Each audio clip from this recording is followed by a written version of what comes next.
Tapi Bang Don, saya tertarik dengan filosofi pohon tadi Pak Menteri. Akar, batang, dan daun. Nah, kalau saya kaitkan dengan kebijakannya Pak Menteri itu kan menanam akar yang kuat kan? Mudah-mudahan. Nah, banyak pejabat sekarang itu pengennya itu langsung kelihatan hasilnya. Kalau Anda kan berarti investasi untuk jangka panjang Pak Menteri. Ini beneran jadi menteri Pak Prabowo sering mengatakan begini di berbagai forum itu mengatakan kebijakan yang saya lakukan ini bukan untuk saya, tapi untuk generasi bangsa yang akan datang. Orang menanam pohon itu bisa jadi yang menanam itu tidak menikmati buahnya, yang menikmati orang lain. Karena itu saya melakukannya adalah sebagai bagian dari investasi untuk memajukan bangsa. Ini bagian penting dari apa yang bisa saya sumbangkan, baik sebagai akademisi maupun sebagai menteri. Tadi di depan saya bicara mengenai legacy. Ketika Ki Hajar Dewantoro merintis Taman Siswa, mungkin sebagian anak kita tidak tahu Taman Siswa itu. Tetapi semua orang tahu bagaimana dasar-dasar pendidikan yang diletakkan Ki Hajar itu masih punya dampak sampai sekarang. Memberikan satu kebijakan itu bicara dampak. Dampak itu ada yang terlihat secara langsung, ada yang tidak terlihat secara langsung. Tetapi saya menggunakan filosofi yang namanya emas itu di mana-mana ya emas. Taruh di mana aja mau taruh di lumpur pun dia tetap saja, malah dicari kan.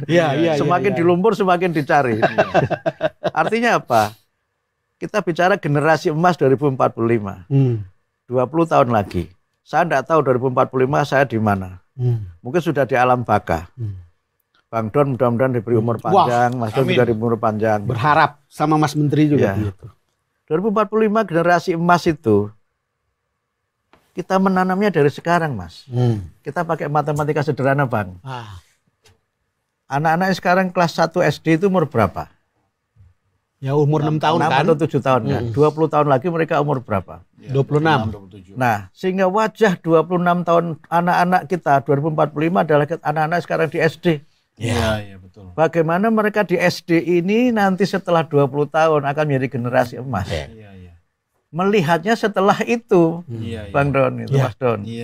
Yang sekarang di TK, yang sepatunya kanan kiri juga nggak bisa itu kan? Itulah generasi emas kita. 20 tahun lagi, mereka yang 5 tahun menjadi 25 tahun, mungkin mereka sudah sarjana. Dan semua kita percaya, semua teori menjelaskan bahwa pendidikan itu kan sifatnya kontinum. Kontinum, tidak diskrit. Sehingga semua pengalaman di masa-masa kecil itu, pengalaman di tingkat dasar itu akan terus berpengaruh terhadap pendidikan di jenjang yang berikutnya. Banyak kawan saya Bang Don mengatakan, Mas Mukti, bola Indonesia di tangan Anda. Itu betul. Saya menangkapnya sebagai satu pesan bahwa kalau kita bicara 2045, ya kita bicara mereka sekarang di pendidikan dasar dan menengah.